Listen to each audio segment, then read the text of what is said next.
Jalan setapak yang dilalui juga ada yang berbentuk lorong panjang di mana tim menduga bahwa lorong tersebut dibuat oleh warga sekitar.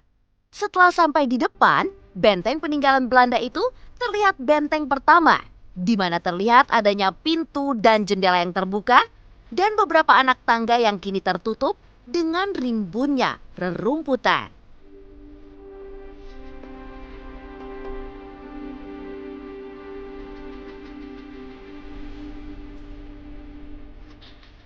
Setelah memasuki benteng pertama, hawa yang terasa memang cukup berbeda. Di mana hawa yang dirasakan cukup panas, berbeda dengan hawa di luar yang terasa begitu dingin. Bentuk benteng pun kini juga sudah berubah drastis, di mana dinding putih yang ada di dalam terlihat kotor dengan adanya banyak coretan-coretan yang sepertinya dilakukan oleh orang yang tidak bertanggung jawab. Di dalam bangunan tersebut memang terlihat begitu kecil, di mana hanya terlihat lorong yang menuju pintu samping kanan dan juga kiri dengan posisi jendela di tengahnya. Selang beberapa menit menyusuri benteng pertama, tim pun bergegas ke benteng kedua yang letaknya bersebelahan dengan benteng pertama.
Bahkan licin. Rupanya benteng ketiga terlihat tidak jauh berbeda dengan benteng yang pertama, di mana dinding bercat warna putih yang masih utuh dengan banyaknya coretan-coretan di dindingnya. Meski begitu, tim justru merasakan hawa-hawa mistis. Hingga tim pun ingin bergegas keluar lantaran batinnya mengatakan agar dirinya segera pergi dari tempat tersebut. Meski begitu, tim tetap melakukan uji nyali berdiam diri untuk mencari kebenaran adanya aura negatif yang ia rasakan. Namun, lantaran kondisi tim yang saat itu mulai melemah, tim pun bergegas keluar untuk mengakhiri eksplorasinya di benteng Gunung Putri itu.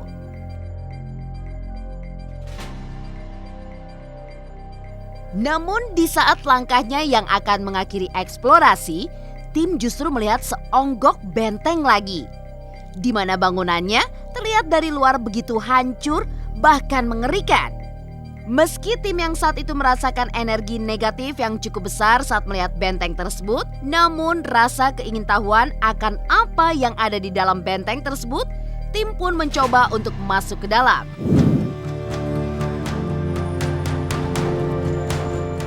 Dan benar saja, baru melangkahkan kakinya di ujung pintu masuk, hawa lembab ditambah bau menyengat dan juga bau amis langsung menghampiri tim pada saat itu. Dengan sadar diri pun, tim bergegas keluar dan secepatnya pergi meninggalkan benteng terakhir tersebut.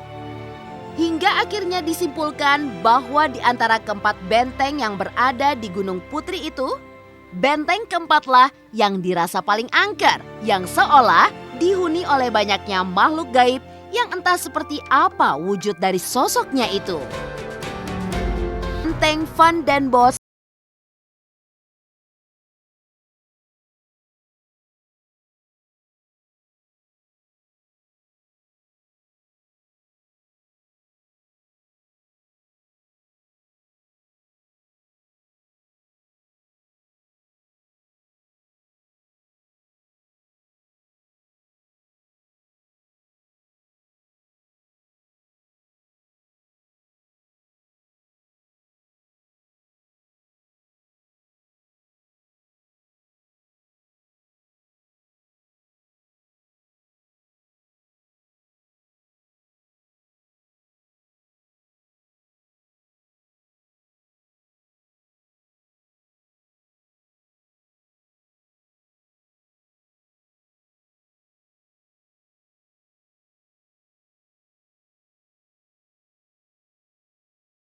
meter.